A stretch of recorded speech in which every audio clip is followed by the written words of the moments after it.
दोस्तों स्वागत है एक बार फिर से आपका हमारे बातों के सफर में। दोस्तों मेरा नाम है आकाश भारद्वाज।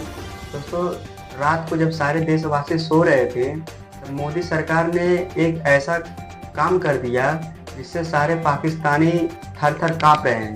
दोस्तों रात को मोदी सरकार ने उनके पाकिस्तान के 14 घरों पर हमला बोल दिया जिसमें 30 लोगों की जान चली गई है और एक है मसूद अजहर नाम के एक व्यक्ति हैं जो पाकिस्तान के पाले हुए आतंकवादी हैं। उनके घर के 14 लोगों का मौत हो गया है, जिसमें वो बहुत गिलगिला रहे हैं, बहुत रो रहे हैं। वो कह रहे हैं कि इसमें हमारी जानें चली जाती ठीक है, लेकिन हमारे घर वालों को छोड़ दिए होते। चलो दोस्तों हम आपको वीडियो की तरफ ले चलते हैं बिना देरी के। मसूद अजहर का बयान सामने आया है, जिस मसूद अजहर के परिवार के 14 लोग मारे गए हैं, जिसमें मसूद अजहर की पत्नी, मसूद अजहर का बेटा, मसूद अजहर का भाई जिसका नाम रऊफ अजहर बताया जा रहा है, वो मारे गए। मसूद अजहर अब रो रहा है और वो कह रहा है इससे अच्छा होता कि मैं मारा जाता।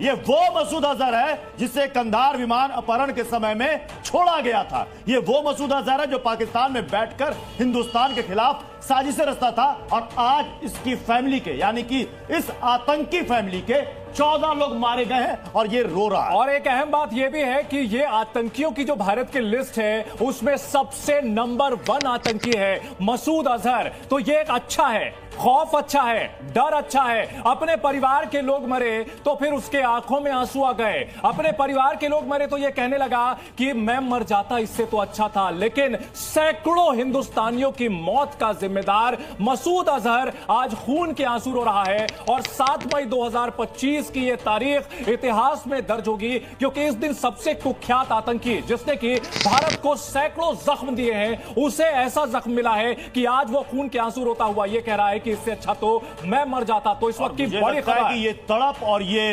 रोना, इनका दहाड़ना, छाती पीटना, ये बहुत अच्छा है। और ऐसे ही ये बहुत अच्छा इसलिए भी है कि बाकी जो हाफिज सईद जो इस वक्त भागा भागा फिर रहा है, अपना लोकेशन चेंज कर रहा है, लोकेशन नहीं मैं कहूंगा अपना बिल चेंज कर रहा है, वो चूहा, वो भी इसी तरीके से तड़पता हुआ दिख रहा होगा। हो सकता है। जी राम कृपाल एक लाइन कह दूं। हाँ। अगर मसूद अजहर ये पहले मारा गया होता तो आज उसका परिवार जिंदा होता। यस, ये समझ लीजिए, ये बहुत लोगों के लिए है। हाँ। कि जो लोग इस तरह से हैं, आज वो कह रहा है कि इससे अच्छा तो मैं मर जाता। जी। अगर ये मर गया होता तो आज इसके 14 लोग जिंदा होते। ये बहुत अपने आप में कबूलनामा है।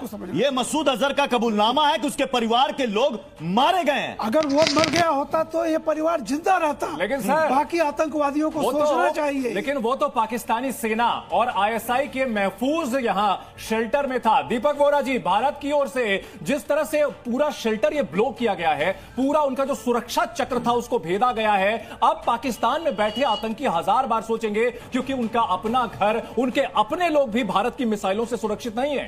आपने बिल्कुल सही कहा सर। 9/11 के बाद जब अमेरिका ने हमला किया था अफगानिस्तान पर, सारी दुनिया अमेरिकन थी। सबने कहा तोड़ दो आतंक को, बहुत खुश थे सारी दुनिया। और 7/5 को जो हमने किया है, सारी दुनिया हमारे साथ है। तोड़ दो इस आतंक के गढ़ को, क्योंकि सर एक चीज मैं बता दें, आर्थिक, सोशल, एजुकेशन, सब कुछ दुनिया की नंबर 1 चैलेंज आज 100 से ज्यादा देशों में क्या है? आतंक।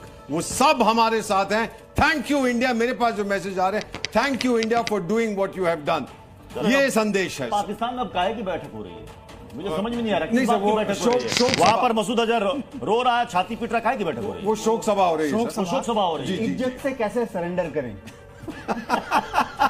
लेकिन सर देवनाथ को भेज रहे हैं। अभी 120, अभी हमारे पास जो आंकड़े 120, और मुझे लगता है कि जो आतंकियों के चीथड़े उड़े हैं ना, शायद वो पाकिस्तान उसको एक्सेप्ट नहीं कर पाए। वो शुरुआत में बयान है हमारे 10-12 प्रत्युष मैं बता देता हूं, शहीद कह रहा है पाकिस्तान। प्रत्युष मैं बताता हूं, पाकिस्तान ने कभी नहीं मानना कि इतने सारे आतंकी मारे गए हैं। लेकिन हमारी खबर बहुत पुख्ता होती है। 4 जगह से हम कंफर्म करते हैं।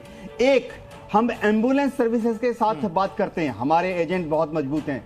2, सब अस्पतालों में जो आईसीयू हैं वहां पर हमारे खबरिए हैं, हम वहां से कंफर्म करते हैं।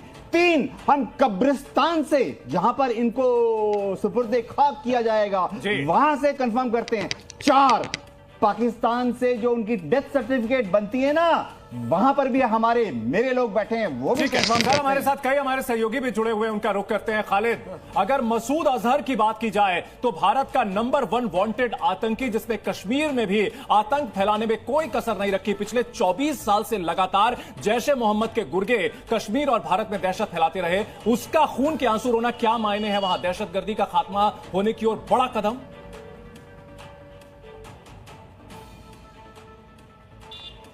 देखिए, बिल्कुल मुरीद के जो हेडक्वार्टर है जैश ए मोहम्मद का, वहाँ पर जो हमला टारगेटेड किया गया है वो इसीलिए किया गया था कि जितने भी हमले अगर हम भारत की करें तो उसमें सबसे ज़्यादा हाथ जो है जैश ए मोहम्मद का सामने आया है।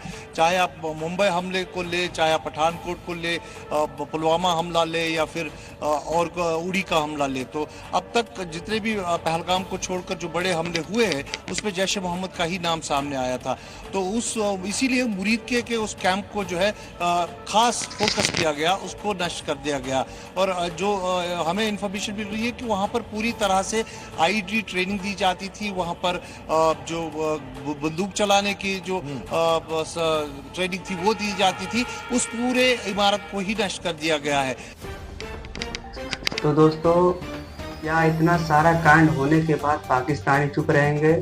अगर नहीं चुप रहेंगे तो बताइए वो सब क्या कर सकते हैं भारत को नुकसान पहुंचाने के लिए, और किस हद तक जा सकते हैं? कमेंट करिए, कमेंट में ज़रूर बताइएगा।